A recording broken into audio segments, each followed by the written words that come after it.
What's up, everybody? Brick here, Brick House Garage.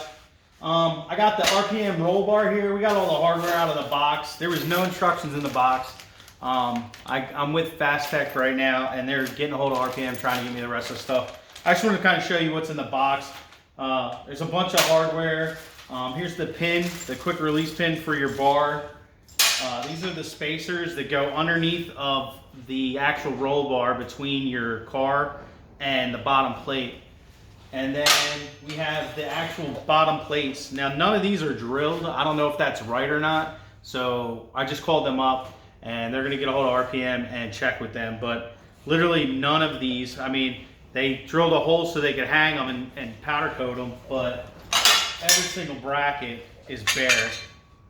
So, I mean, if you gotta drill 30 holes between your car and the brackets, I don't really consider that bolt-in. So hopefully it's just a mistake and we're gonna get it figured out. But I mean, for $2,000 for a roll cage, where you could just go to, one of your local fab shops and get them to put one in for half that. I really wanted a bolt-in because I wanted it.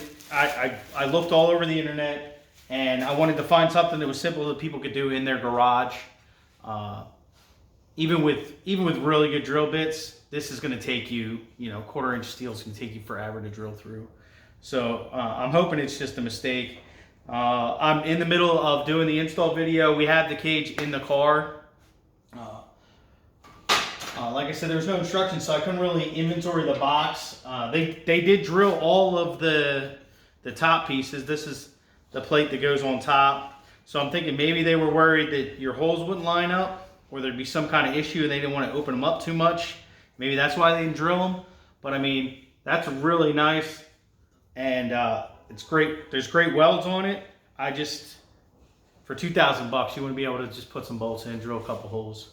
So I tried to return it before and they told me I could not return it because it is a custom piece. So we're gonna talk with Fast Tech and see where we're at, and I'll keep you updated.